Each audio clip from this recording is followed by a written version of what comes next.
સૌપ્રથમ તો હું હમણાંથી જ્યાં ભજનમાં જાઉં અહીંયા જે ભજન કરાવે ને સાલ ઉડાડું છું. એટલે ભજન કરાયા હોય એ ભાઈ આવે એટલે હું સાલ ઉડાડી દઉં પેલું, પછી આપણે સત્સંગ પછી હા એ જમાડો સત્સંગ જ કરે. હા માડો આવો બાપુ કરે બાપુ આઈ જાઓ.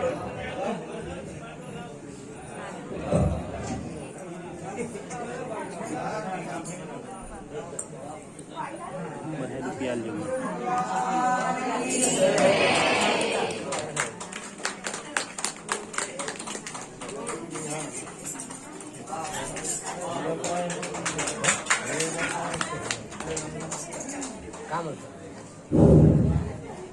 આજે જોરાવરગંજની પવિત્ર ધરા પર બાપુએ ભજન સત્સંગ અને સંતવાણીનો કાર્યક્રમ રાખ્યો છે. નિમિત્ત પૂજ્ય બજરંગદાસ બાપાની તિથિ નિમિત્તે શનિવાર તો હતો જ, પણ આ થોડું સોનામાં સુગંધ પડી એટલે એ નિમિત્તે એમણે જયારે આજે ભજન સત્સંગ અને સંતવાણીનું આયોજન કર્યું છે એ બદલ એમને આપણે ધન્યવાદ દઈએ. એક વખત તો આવા પુરુષને તાળીઓથી વધાવો છે. રાજ્ય મેલ્લા કઈ રાજ્ય કારણ કે આ ધરા ઉપર આવું ભજન જીવતું રાખવું ને આવા સંત પુરુષ રાખી શકે. આપણી તાકાત નથી. હું 13 વર્ષ ભજન ગઈ ગયો. તાકાત બહારની વાત છે સાહેબ. આ તો જેના ભાગ્યમાં હોય જેને જસ મળવાનું હોય ને એને મળે, બાકી બીજાને ના મળે. એટલે બાપુને તો ખૂબ ધન્યવાદ કહેવાય કે આજે આખા ગામમાં પ્રકાશ પાથર્યો છે. ખરેખર ભજન ઘુસાડી દીધું એમ કહીએ તો ચાલે. એટલે એમને ધન્યવાદ છે. હું તો 100 વર્ષ જીવે હું આપણે આશીર્વાદ એમને મળે ભગવાનનો. વધારે જીવે એટલું ગામ માટે સારું કહેવાય. એટલે આજે આ સંતવાણીના કાર્યક્રમમાં કચ્છમાંથી સંતો વધાર્યા થાય. આપણે તો 5 ગૌ કે 3 ગૌ થી આવ્યા છીએ. કચ્છમાંથી આયા કેટલો ભાવ તમારા ગામ ઉપર. કચ્છમાંથી વધારેલા સંતો, આજુબાજુથી વધારેલા ભક્તો, અમારે નજુપુરાથી લાલદાસ સાહેબ, બીજા બધા મંડળો વધાર્યા છે આજુબાજુના ગામના. ખૂબ ધન્યવાદ કહેવાય તમારો. તો આ ગામને આભાર માનવો પડે કે આપણને બધાને આમંત્રણ આપી એકાબીજાને દર્શન સત્સંગનો લાભ અપાવ્યો. ને કે આટલા માણસોને મળવું હોય તો કેટલા ભાડા થાય. એટલે તમને તો ખૂબ ધન્યવાદ છે કે તમે આવા ભજનમાં રસ લીધો છે સાહેબ. અને ભગવાનનું ભજન જ કરવાનું હોય ને ત્યારે આપણે કને આપણને જન્મ કોને આપ્યો? ભગવાને આપ્યો. તો ભગવાનનું ભજન કરીએ તો જ આપણે ઋણ પૂરું થાય, નહીતર ભગવાનનું ઋણ આપણા ઉપર રહે સાહેબ. આ જગતની અંદર 3 જણના ઋણ આપણાથી કોઈ દી ઉતરે એમ નથી. એક તો આપણી માતાનું ઋણ કોઈ દી ઉતરે એમ નથી, જેણે આપણને જન્મ આપ્યો સાહેબ. જન્મ આપ્યો, પાલન પોષણ કરી, ભણાયા, ગણાયા, પૈણાયા, પસ્તાયા. આ પસ્તાવેલું આવે ત્યારે મને કરંટ આવે, આમ થાય, એમ પસ્તાવાનું આવે. એટલે એક તો આપણી માતાને ધન્યવાદ કહેવાય કે આપણને જન્મ આપ્યો, આપણને ઉછેરીને મોટા કર્યા. એટલે એમનું ઋણ તો કોઈ દી પૂરું થાય એમ જ નથી. બીજા નંબરમાં આપણા પિતાનું ઋણ પૂરું ના થાય. અને ત્રીજા નંબરમાં આવા કોઈ સંતનો ભેટો થઈ ગયો હોય, એવા કોઈ સમર્થ સદગુરુનો એ ઋણ આપણાથી પૂરું ના થાય. માતા પિતાનું તો કદાચ થાય, પણ ગુરુનું ઋણ કોઈ દી પૂરું ના થાય. એક વાણીની અંદર એટલા માટે કીધું કે ખાલ રે પડાવું મારા દેહ તણી, એની મોજડી સીવડાવી અને રંગ ચડાવી મારા મોજડી બનાવી મારા ગુરુને પહેરાવું, પણ ગુણના ઓસીકણ ના થાય. ગુરુનું ઋણ તો કોઈ દી પૂરું ના થાય. જીવો ત્યાં સુધી એમની સેવા કરો તો એ ઋણ પૂરું થાય એવું છે. એટલે આ 3 જણને ખાસ લક્ષ્યમાં રાખજો. જીવન સુધારવું હોય તો આવા સંતોના સંગમાં રહેજો સાહેબ. ભજનની શરૂઆત ક્યાંથી કરવાની? ભજનની શરૂઆત સત્સંગથી કરવાની. જો સત્સંગ વગર મેર પડે એમ નથી. સત્સંગ વગર સુધરે નહીં. મન બળો અભાગ. આ મનને સમજાવવું હોય ને આ મનને વશ કરવું હોય તો આવા સંતોના સેવાસમાં જરા જવાની જરૂર છે. એટલે એક વખત નારદજીએ પૂછ્યું ભગવાનને કે આ સત્સંગનું ફળ શું ભગવાન? એટલે ભગવાને જવાબ આપ્યો કે નારદજીને સીધી વાત કરી દઈશ તો નહીં મેળ પડે, પણ દ્રષ્ટાંત આપીને વાત કરી કે હે નારદ, આની ફળની તમારે વાત જાણવી હોય તો પેલા નરકની અંદર કીડો છે એને જઈને પૂછજો, ઈ તમને ફળ કહી દેશે સત્સંગનું. નારદજી તો કીડો સવારતો તો એની અંદર વિષ્ટામાં અને જઈને પૂછ્યું કીડાને કે હે કીડા, તને સત્સંગના ફળની ખબર છે? આટલું કહેતા કીડો મરી ગયો. સાહેબ, સાણની અંદર કીડો તરત જ મરી ગયો. નારદજીને એમ થયું મારો બેટો આ તો હત્યા લાગી. ભગવાને આવું ક્યાં પૂછવા મેલ્યું મને? એટલે પાછા આયા ભગવાનને વાત કરી કે તમે તો આવું મને હત્યા બેહારી, એક હત્યા બેહારી, કે હજુ તમને પ્રશ્નનો જવાબ જોઈતો હોય તો એક શેઠના ત્યાં પાંજરામાં પોપટ છે અને પૂછજો, ઈ તમને કહેશે. જય ગુરુ મહારાજ.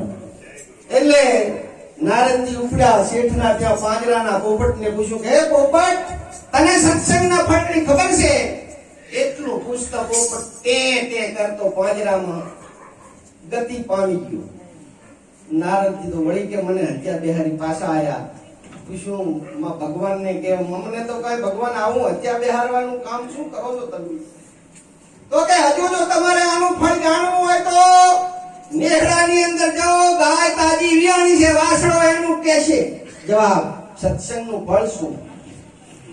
નારદજી કે આટલી ઘડા તો સારું હતું, કીડામાં પોપટમાં તો ઠીક છે, પણ હવે ધોકાવાળી થાય, નેહડામાં જઈને વાસળો મરી જાય શું થાય? તોય કાઠા થઈને નારદજી ગાય નેહડાની અંદર વાસળો તાજો જન્મેલી હોય છે ગાયને વાસળાને નારદજી પૂછે કે હે વાસળા, તને સત્સંગના ફળની ખબર છે? આટલું કહેતા વાસળાના રામ રમી ગયા છે. ઓહો, જબરી થઈ. ત્રણ હત્યાયું લાગી, આનો જવાબ ના મળે. પાછા ભગવાન પાસે આવીને કીધું કે હવે તમે મને મત કહેજો, કોઈને પૂછવાનું નથી. મને ત્રણ હત્યાઓ બેઠી કે હવે એક ઠકાણે જવાનું છે, અહીંયા તને જવાબ મળી જાય. નારદજી જો એક રાજાના તાજો કુંવર જન્મ્યો છે, એને જઈને પૂછશો એટલે ઈ તમને સત્સંગનું ફળ કહેશે. નારદજીને થયું કે આટલી ઘડા તો ઠીક હતું, બધું હમું નરવું પતે એવું હતું, પણ હવે તો આ તો રાજાના ઘરે જો એવું થાય તો જીવ તો આપવા દે. છતાં ભગવાનના વચન ઉપર વિશ્વાસ રાખી નારદજી રાજ દરબારની અંદર જાય છે અને રાજાને કહે છે. રાજા પણ એમનો સત્કાર કરે કે આવો રાજશ્રી ઋષિ મહારાજ, આવો શું કામ પડ્યું અહીં કણા આપવાનું? કે મારે તમારો કુંવર જન્મ્યો અને મારે મળવું છે. રાજાને એમ થયું કે હવે 2 દિવસથી જન્મેલો શું આ મહાત્માને કામ હશે, એમ કે શું પૂછશે એમ. એટલે સારું કે ભાઈ કુંવરને અહીં લાવો, તરત જ ઓર્ડર કર્યો, કુંવરને લાવીને નારદ પાસે રાખ્યો અને નારદજીએ પૂછ્યું કે હે કુંવર, તને સત્સંગના ફળની ખબર છે? આટલું પૂછતા કુંવરે આંખો ખોલીને કીધું કે હે નારદજી, સત્સંગના ફળની શું વાત કરું? પહેલા હું નરકનો કીડો હતો, પછી મને પોપટમાં જન્મ મળ્યો, પોપટમાંથી વાસળામાં જન્મ થયો, વાસળામાંથી માણામાં આવ્યો. આ સત્સંગનું ફળ છે. આટલું બધી તાકાત છે. સત્સંગની તાકાત એટલી છે, નરમાંથી નારાયણ બનાવી દે. પણ આપણે શેડા હાલવા પડે. શેડા હાલીએ ને લંગરીએ લઈને ફરીએ, અમારું જ્ઞાન નથી થતું, અમારાથી પડાતું નથી. કોક શરીરનો સેવાસ કરી લો, શેડા નાખી દો, બધું છૂટી જાય. આ પીડો ધમાડા બંધ થઈ જાય. પણ એવો અલમસ્ત જ્ઞાની સંત ભટકાઈ જવું પડે તો બધું છૂટે ને કે છૂટે એવું નથી. બહુ કાઢું કામ છે. આ તો જાત્રા એવું કરીને આવે કે શું મેલ્યું, અમે તો સાફી મેલી ગઈ. સાફી નથી મેલવાની. બીજું છોડો, આ દારૂ, માંસ, ચોરી, જારી, જુગાર, આ મહાન ઝેરી તત્વો, તેને આ શરીરના ત્રાસવાદી કહેવાય છે. આ 5 ત્રાસવાદી ઘૂસ મારી જાય તો શરીરનો ભૂકો નેરી જાય વહેલો. એટલે શરીર હાચકવું હોય તો 5 વાથાથી છેટા રહેજો, મારું માનો તો. અને એમાં નાની ઉંમર વાળા હે ને ઈ તો તાકતા નહીં જાય, તાકતા નકે જીવન તમારું ઝેર બની જાય. બીજું વચ્ચે થોડું કહી દઉં, હજુ હગાઈ ના થઈ હોય તો મંજીરા ના વગાડતા. તો પૂછે પેલો હગાઈ વાળો પૂછે કે તમારો છોકરો શું કરે, કે મંજીરો વગાડે. પાછો પડે ના કરતો મંજીરો ના વગાડતા. ઘણા દાડા પાસે પડ્યા વગાડશે તો સંતો ઘણો મળશે. હા, અત્યારે કાઠું કામ છે.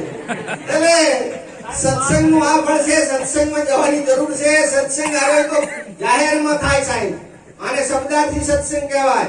બીજા નંબરનો સત્સંગ છે ગુરુ શિષ્યનો સત્સંગ છે. જ્યાં સુધી ગુરુ શિષ્યનો સત્સંગ નહીં થાય ત્યાં સુધી સાચી વાત નહીં પડે, સમજણ નહીં પડે. સાચા સદગુરુનો સંગ કરવો પડશે. સદગુરુ છે તમને સત્યને ઓળખાવે. બસ ગુરુ તમને સુખી ના કરી દે કે તને ઘરે જાહો જલાલી થઈ જાય. અને ભગત થવું હોય ને તો ઠીકા ઠીકમાં આવી જાય. બહુ પૈસા નહીં લે, એટલા ભગત છે સુખી નહીં હોય જાય. એનું કારણ છે, એનો ઇતિહાસ છે સાહેબ. જો ભગવાનના ઘરેથી લક્ષ્મી અને ભક્તિ એ ભગવાનના ઘરેથી, હવે એક ઘરમાં બે હાલ ભેગા રે, ભક્તિ લક્ષ્મી રે ના રે, બેમાંથી એક ગાદું રે છે. ભક્તાનું કરવું હોય તો મેળ નહીં પડે, જાઓ જલાલી. હા, ગરીબ થઈ જાય એનું કામ છે આ તો. ગરીબી રાખી ગુરુને સેવો. અંતરે પાવર વાળા નમે, સંતોના બધા સંતો બેઠા ને કોણ નમે? ગરીબ નમે છે બધા. એમને જ્ઞાનની જરૂર છે, એમને કઈ મેળવવું છે, એમને કઈક થાવું છે, એમને કઈક ભક્ત બનવું છે એટલે નમે છે. નકે શું કામ આ 10 શેરો નમાવે? આ 10 શેરો નમાવો બહુ કાઠો છે. આ 2 ડુંગર ભેરા કરવા અને માથું ઝુકાવવું તો બહુ કાઠું કામ છે સાહેબ. જેવા તેવાથી નથી ઝૂકે એમ. આ તો ઓગરી જાય એનું કામ છે, વજન હલકો કરી નાખે એનું કામ છે. આના અંદરથી બધા દુર્ગુણો નીકળી જાય એનું કામ છે. કામ, ક્રોધ, લોભ, શોક, મોહ, ભય, અદેખાઈ, ઈર્ષ્યા, આગી પાછી, ચાડી, ચુગલી, આ બધો કચરો મગજમાંથી કાઢી નાખવો પડશે. અને એ કચરો કાઢવા માટે આ જ્ઞાન ગંગામાં આપવાનું જરૂર છે સાહેબ. 3 પ્રકારની ગંગાનું વર્ણન છે. એક જ્ઞાન ગંગા, એક પાણીની ગંગા અને એક સમાજ ગંગા. 3ની જરૂર છે. એક વગર ચાલે એમ નથી. સમાજની ગંગા જો એને ડખો કોણ મટાડે? છૂટાછેડા લેવા હોય 5 જણા ભેગા થાય ફેંસલો કરે. આમાં વેવાયથી કઈ ના પડે. એની એ જરૂર છે. સમાજ ગંગા પછી જ્ઞાન ગંગા. જ્ઞાન ગંગા છે. જો બધી આ જ્ઞાન ગંગા છે. આમાં આપણે નાઈએ અહીં જ હાચા. પાણીની ગંગા તમારા શરીરનો મેલ દૂર કરે. પાણીની ગંગા બહારનો મેલ કરે, અંદરનો કાટવો કોણ કાઢે? આ જ્ઞાન ગંગા કાઢે. એટલે જ્ઞાન ગંગામાં નાવાની જરૂર છે. આવા તમે અઠવાડિયામાં 5 વખત ભજન કરી જ્ઞાન ગંગામાં નાવો છો એટલે તમે બધા પવિત્ર છો. હવે તમને પવિત્ર કરવાની જરૂર છે. બધા પવિત્ર થઈ ગયા. હવે કોઈ બ્રાહ્મણ આવે તો તંતર પાણી આલ દીજો માટલાનું. ભણખા આવી કે દેઘડાનું લાવો. એટલે દેઘડામાં માટલામાં જે હોય બરાબર છે. અને હવે તો બધું બરાબર છે. ફી લેવાની જરૂર છે, કશું પૂછવાની. અને જો સાધુની પાસે નાત ના પૂછવી કોઈ દી, પૂછતા નહીં કોઈ દી.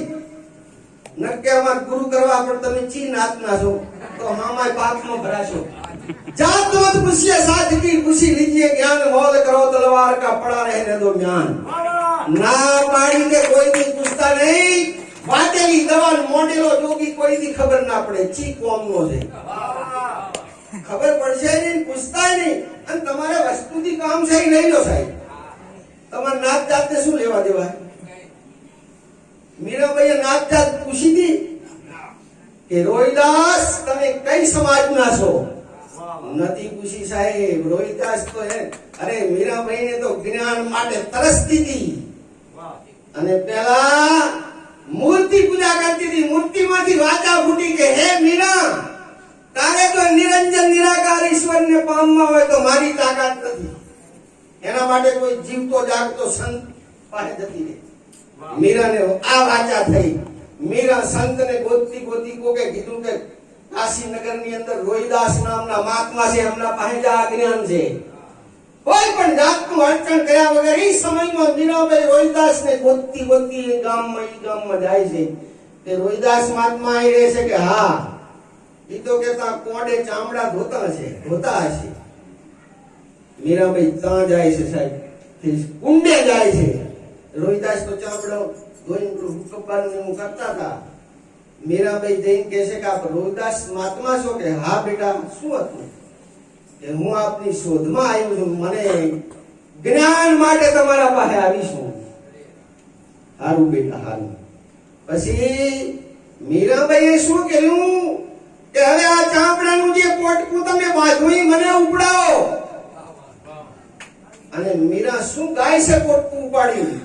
અરે ઉપાડી ગાંઠડી શેઠની રે કેમ નાખી દેવાજ કેમ નાખી દેવા.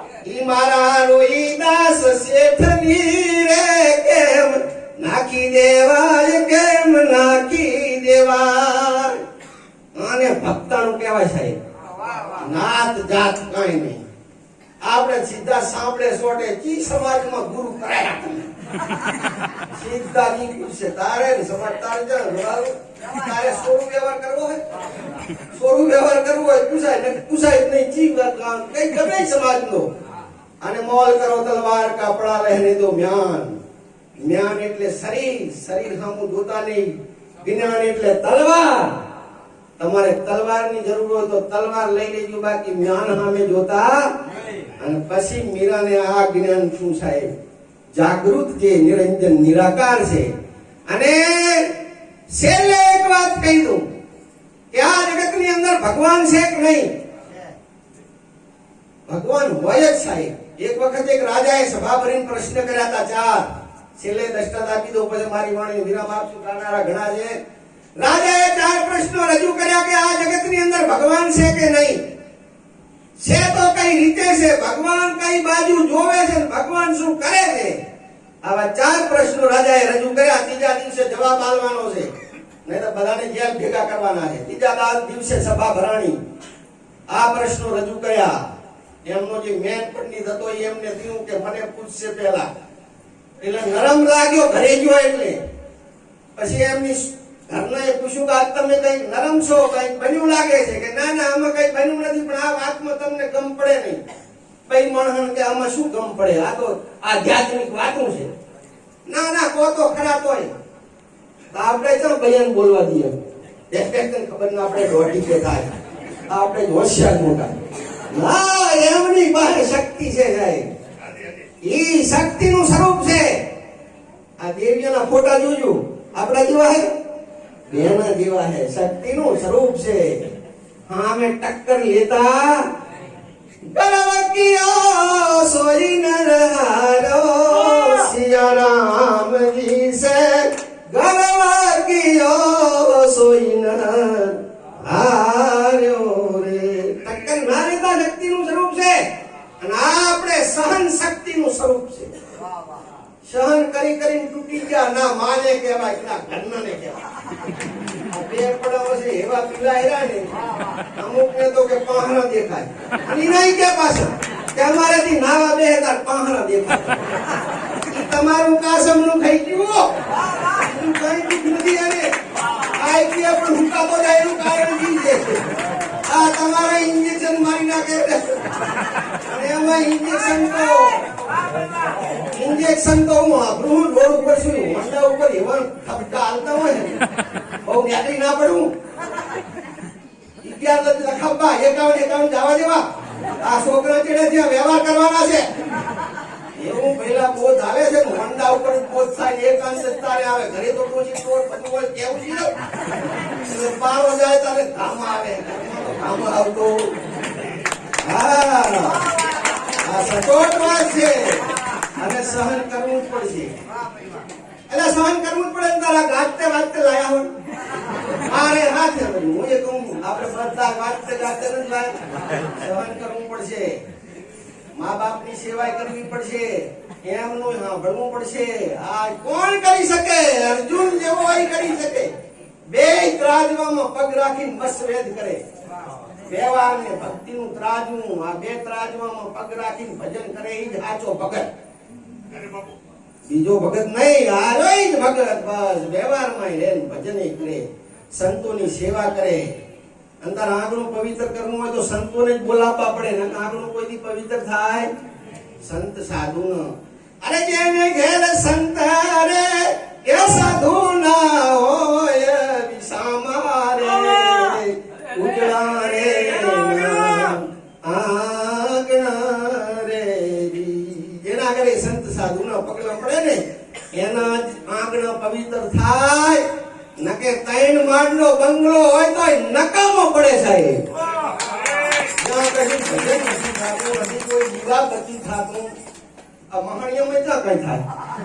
મહાણીઓ હરખું એ કઈ નહીં ના એ કઈ નહીં એવું જ ને. હરખે હરખું કરવું હોય તો કઈક કરવું પડે. હું તો એમ કહું છું ને, બહેનોને તો ભગવાન ગોતવા જાતા જ નહીં, પતિ એ જ પરમેશ્વર. નવરાવી નાખો ઓના પાણી ભગવાન ચા ગોતવા જાઓ, ચા ભાટકવું. આ ઘરમાં ઘરમાં મળે એનું છે કબીર લાવે બિચારો બચારો કેટ કેમ કરે. આ જો ભગવાન ભગવાન ગોતવા જાતા અમારે ભાટકવા દેજો. અમારે તો ગોતવો, અમારે ગોતવા જરૂર છે નહીં. એટલે આપણે આગળ પ્રશ્નની વાત કરી. મારી વાણીને વિરામ આપો. પ્રશ્ન પહેલો પૂછો રાજાએ પંડિતની છોકરીએ કીધું હું જવાબ કરીશ એનો બાપા. તો દીકરી કે હાલ મારી સાથે પ્રશ્નનો જવાબ કરજે. 4 પ્રશ્નો બોલો મહારાજ. તમારો પ્રશ્ન પહેલો પ્રશ્ન, ભગવાન જગતની અંદર છે કે નહીં? દીકરીએ કીધું કે ના હોય એવું બને નહીં. આખા બ્રહ્માંડની અંદર ભગવાનનો વાસ છે, કોણ ના પાડે? હોય સાહેબ, એના હુકમ વગર પાંદડું હલતું નથી. આખી દુનિયાને ખવરાવે ટાણે ટાણે. ઈ કેના હોય એની સત્તાથી ને, એની સત્તાથી. એક વખત લક્ષ્મીજીએ કીધું છું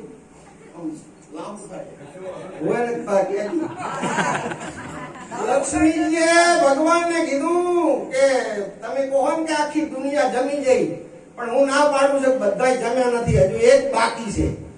ભગવાન કે કોઈ દી બને જ નહીં, આખો જગ જમી ગયો. એટલે લક્ષ્મીજીએ કીધું કે આ ડાબડીની અંદર કીડી છે એને ખાધું. લાવો ડાબડી ખોલી મારી કીડી સોખો ખાધી. એટલે કહું તો શું ભાઈ શું માને નહીં કોઈ દી, માને જ નહીં તમારું. એ તારે માન્યું કે હા ચોખ્ખો ચાંદી પડ્યો. લક્ષ્મીજી ભગવાનને તિલક કરીને ચોખ્ખો ચોડવાની ડાબડીમાં ચોખ્ખો પડી ગયો. બધાને જમાડે. અરે નીત નીત જગત જમાડે વાલો મારો, નીત નીત જગત જમાડે રે બોલ. કીડીમાં કોડી ઉધાઈ અળસિયા, ઓળીને બુદે જુવાડે રે બોલ. ગર્ભવાસી ના ઘેર પહોંચાડે, ચલાવે રે બોલ. મણ જોવે એને મણ ભરી આપે, કણમાં કોટી કને ખવાડે રે બોલ. નીત નીત જગત જમાડે ને ભગવાન ના હોય? અરે ગર્ભની અંદર હોય એને જમાડી દેશે. અને આપણે એક કણાનું ના હોય તો ચિંતા કરીએ. એટલે ગર્ભની અંદર જમાડી દે, બારે લાયા પછી ઘૂસી ના મારે, પણ ધંધો કરવો પડે. પેટકનું ખાઈ સુઈ જાય તો મેર પડે. તમારે જેમ પૂરું નથી થતું, પણ તું કામ કરને ભાઈ, ધંધો કરને.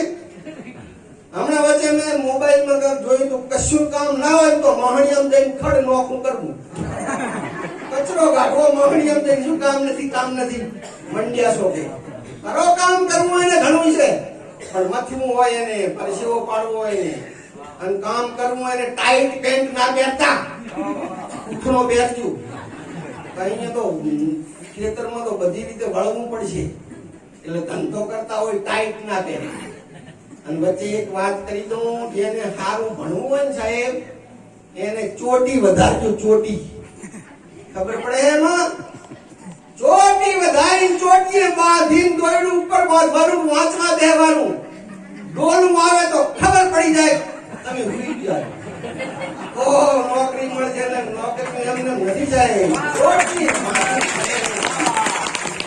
આપણે તો ફેશનમાં ના ભણવા, ફેશનમાંથી મોસા ના આવે ને પછી ઘરના પાસે આવીને કે અમારે ઈ ભણ્યા જ નહીં, 12મું થઈ 12મું તો થવાનું છે પણ હારી પટે થાય તો રે કસા આને તમારા હાઈટ ને શું ભડકો મેલે 80% પર મારો બાઈ નહીં તાકે 12મું ભણો 80% લાવો તાકાત નથી બેટાની નોકરી તમને ના આવે સાહેબ. આ વાત કરવાની છે, ભણ્યા વગર કોઈ ઉધાર જ નથી. હવે તો અભણ છે આંધળા જેવો કહેવાય. આગળનો પ્રશ્ન, ભગવાન કઈ બાજુ જોવે છે? એટલે અરે ભગવાન કઈ રીતે છે? એટલે છોકરીએ દૂધનો કટોરો મગાયો કે દૂધનો કટોરો લાવી દેવાનું નિરાકરણ કરી. દૂધનો કટોરો આવી ગયો, રાજાને દૂધનો કટોરો બતાવ્યો કે હે મહારાજ આના અંદર ઘી છે કે નહીં?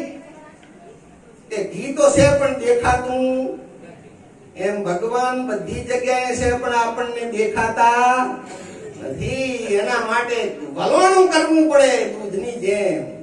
વલોણું શરૂ કરવાનું, સંતોને પ્રશ્નો પૂછવાનું, વલોણું કરવાનું, તો જવાબ મળશે. એમને ભગવાન મળશે.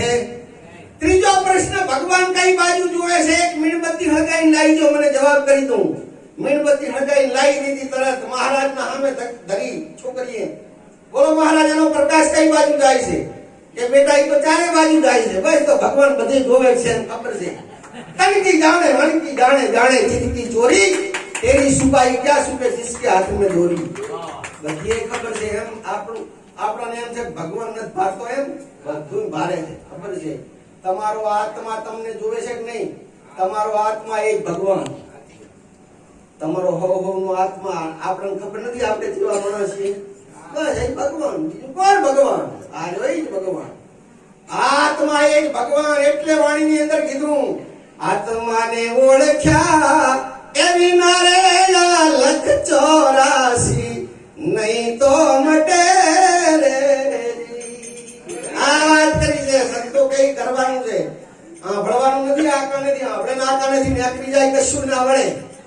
એ તો આપણે જીવનમાં ઉતારવું પડે અને સુધરવું પડે. કાંક સંતોના શબ્દો હમણો તો સુધરવું પડે ને કાંક. હા, સુધારો આપવો પડે. શરીર નથી સુધારવાનું, શરીરને તો સુધારવું નથી. શરીર તો આ છે એમને રાખવાનું, ખાઈ પીને મસ્ત રહેવાનું. પીવાનું એટલે દૂધનું કહું છું, નકે પીવાનું માં કહેતા હતા. આ તો અરનું તો કહેતા હતા. પીવાનું નથી, દૂધના ઘટાકા મારનું શરીર સારું રહે છે, તાકાતવાર. આગળ પ્રશ્ન રજૂ કર્યો કે ભગવાન શું કરે છે? દીકરીએ કીધું કે હવે આનો જવાબ લેવા માટે તમારે જગ્યા ફેરવવી પડશે મહારાજ. જવાબ આપનારો કેવો હોય, ભણનારો કેવો હોય?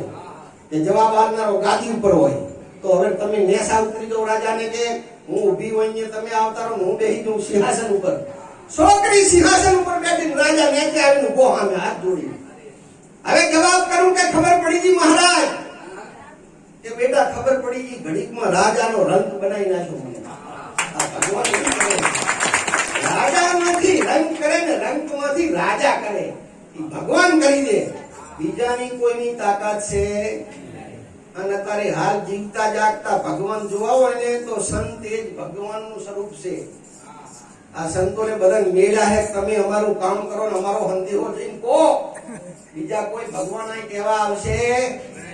એટલે બે શબ્દો રજૂ કર્યા. કદાચ કોઈ શબ્દ કાઠો પડ્યો હોય તો માફ કરજો. મારી વાણીને વિરામ આપું. બીજું તમારા ગુણ કહું. 13 વર્ષ હું અહીં ગયો, નોકરી કરી 13 વર્ષ. જ્યાં જાય એકલો ને એકલો બાવો, 4 ધોરણ ને એકલો. જ્યાં જવું હેડીને જવાનું. અગીચણા જવું તો હેડીને, મોરડી જવું તો હેડીને. ટાંગા થાકી ગયા, ટાંગા. હવે શું કરું? અરે રૂપિયા માગે લઈ લે પણ મને પાછી બદલી કરે. હવે સોમાભાઈ ને કીધું, આ સોમાભાઈ રાજાભાઈ, મેં તો આવીને મારા લુગડા ફાડો ફરિયાદ કરું તમારા. એટલે 13 વર્ષ સુધી તમારું દૂધ ખૂબ પીધું છે મેં, તમારું અનાજ ખાધું છે. તમે મને કોઈ વાતની તકલીફ નથી પડવા દીધી, બદલ તમને ધન્યવાદ છે સાહેબ. તાળીઓથી વધારો ભગવાન છે.